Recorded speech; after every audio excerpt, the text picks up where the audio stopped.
good morning guys. This is Pastor Jenny. Man, it's been a while since I talked to you guys personally. Obviously, I'm always posting our services, but I haven't done a video in a long time. And as you guys, many of you guys know, it's because I am in the final stages of publishing a book. And I'm working and it's getting faster and faster, but I've had to, as a working mother, and I've had to be very cautious and judicious in how I use my time. Don't worry, I'm not looking at the camera at all. I'm jumping in because my blood is boiling. I want to make a commentary about a trial that I'm following, and I follow this trial normally on my way to and from work, and it's the trial on the disappearance of Mollie Tibbets. It's currently happening, and this is a young American girl who disappeared while jogging,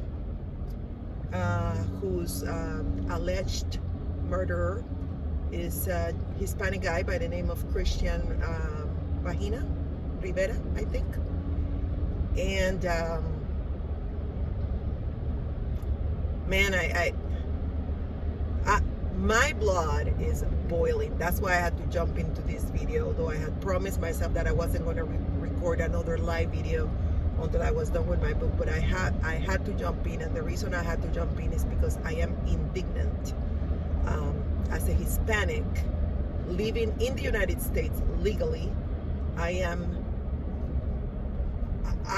am so angry at the way the defense attorney is trying to make this about the Hispanic culture. But before I move forward, I just want to thank you. If this is the first time that you join this channel, welcome. I hope that you will join our family. This is life. It's our lives. We live our lives together. I do a little bit of everything in this channel because, again, it's called life. I talk about topics that you guys want me to talk about. I talk about relevant topics. I'm a pastor, I'm an attorney, I'm also a behavioralist and an emotional intelligence coach, and I'm happy that you're here. So if you haven't yet, please subscribe and join our community. But going back to briefly to my commentary on this trial, Mollie Tibbets was found because this guy, Christian Rivera, led the authorities to the place where he had dumped her body. Her DNA and blood were found on the trunk of his car. He confessed to raping her and killing her. And of course, our Constitution allows that in a legal proceeding, every defendant, every alleged criminal has a right to a robust defense. And I am not opposing that. I could have been a defense attorney, and I chose not to be one in Panama because although I believe in the right of a defendant to be represented, I will never forget when one of my criminal law professors in Panama told me, "You would make a very good defense attorney because you have the ability to tell good stories. You're very good at telling stories. You are very eloquent." And when he told me that, it really bothered me. It bothered me because what he was saying is, if you are good telling stories, and he was a very reputable defense attorney in Panama, by the way. But what I heard in his remarks were, if you're good at telling stories, if you're good, if you have a good lexicon, if you can talk, if you are eloquent, if you are articulate, you're good to be a defense attorney. And I'm not disputing that being articulate or well-spoken is not important for an attorney, whether he's on the defense side or on the prosecution side. But what bothered me the most is that he stated that the only reason that he was recommended I went into a career as a defense attorney was because I was good talking, and throughout the years I said I don't want to practice the kind of law that relies on my ability to talk, on my abilities to tell stories versus the facts of a case. And so going back to this case,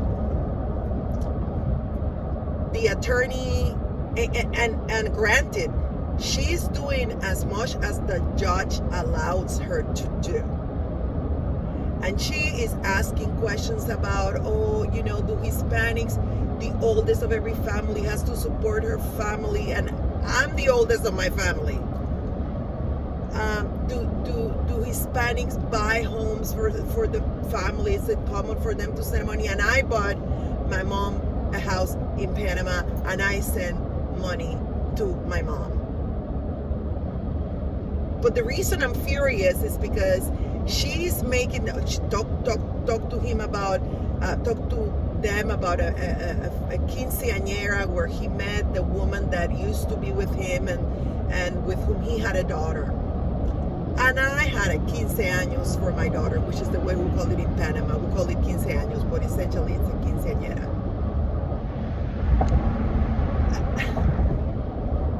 I'm furious because all of these things may be true, but I don't know why the judge is allowing character references in a trial in the stage where they should be discussing facts. Now, if this was happening during sentencing, I would understand. You want to show the jury that despite what the defendant has been convicted of, he is a human being. There are good things about his life and about his character, and do not lose track that although he did this very, very bad thing, consider these things as alleviating factors, as factors that will help you maybe be more merciful when you're sentencing. He has a 3-year-old daughter. He has a family that he loves and that love him. And that is perfectly understandable during sentencing. But why is the judge allowing all this during the fact portion of the trial? The prosecution is presenting objections, very valid in my estimation, because of the relevance. Pictures of birthday parties and notations about him sending money to Mexico. And the last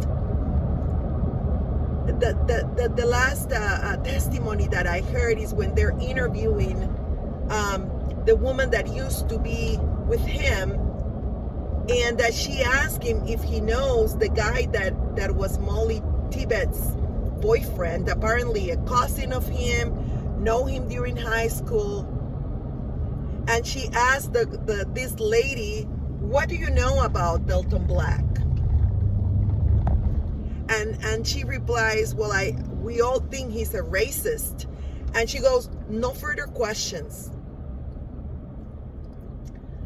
I had to make this video after that because I don't condone racist people, and I know that there's a lot of racist people out there. I am a Hispanic woman with dark skin, married to a white guy, and yes, I have been the victim of covert and overt racism.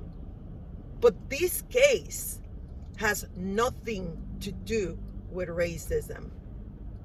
This case has nothing to do with race. This case is about a girl that had all the life ahead of her, went jogging, made the mistake of waving hello to a guy that she saw, trying to be friendly. When he approaches her and he starts making advances on her, she says, no, I'm not interested. When he insists, she says, please leave me alone or I'm going to have to call the police. And then he goes crazy and he says the next thing he remembers, her body is in the trunk of his car and he's dumping her body in a cornfield. Now, if we are to believe that he blacked out, and he could have, right? That's why we are going through a trial. And he is entitled to his defense.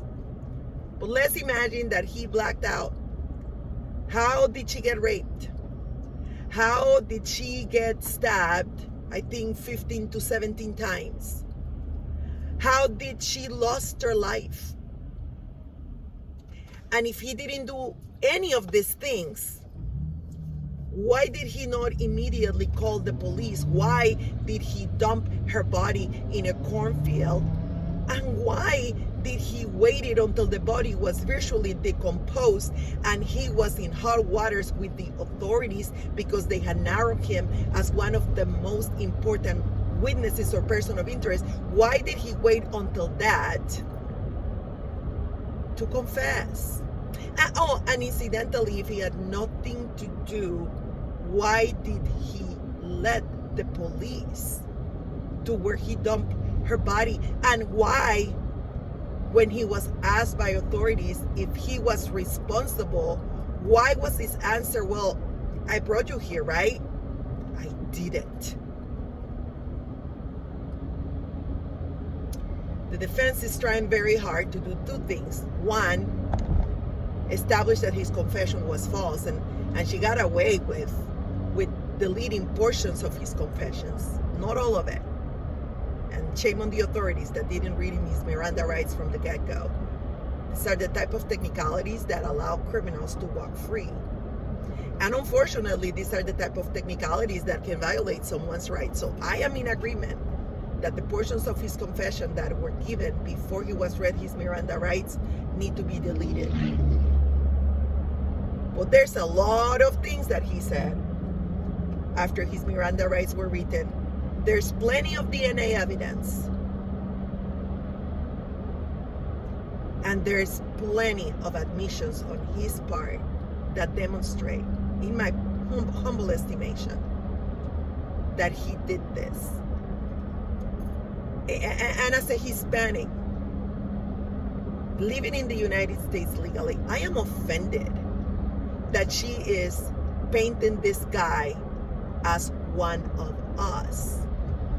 And I'm offended not because he's not one of us. I am offended because he is a criminal and because his actions have nothing to do with the Hispanic culture.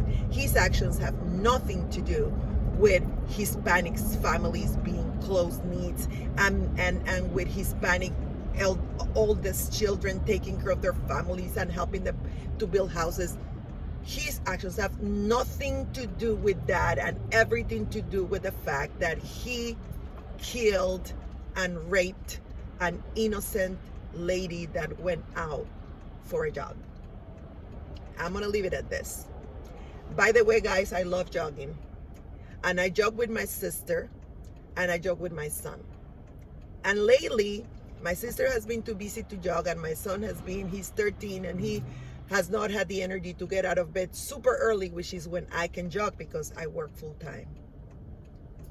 May I say, I have stopped jogging not because I don't desperately want to jog, but because I do not jog alone. So if you are a woman or a man for that matter, and you like jogging, may I recommend that you find a partner. Too many stories, more often than not, about people that went jogging, particularly women, and they were attacked, they were raped, and they were murdered. It is simply not safe to do it alone. We live in different times. So if you are listening and you like jogging, I implore, I beg you not to do it alone. It's simply not safe. And for the majority of Hispanics listening to this, I love you. We are a hardworking, loving people that have much to contribute to this beautiful country that has opened its doors to us. We deserve better than having a criminal defense attorney trying to paint us with the same brush as this criminal. He may be Hispanic, but right now, he's not being tried because of that. He's been tried because he mercilessly raped and killed an innocent victim. I got to work, and I'm gonna leave it here. My blood is not boiling as badly as it was when I started this video. Thanks for listening. I look forward to your comments, and please do subscribe, do follow if you haven't already. This is Pastor Jenny. Remember, we are always better together. If you are going to disagree, please do it respectfully.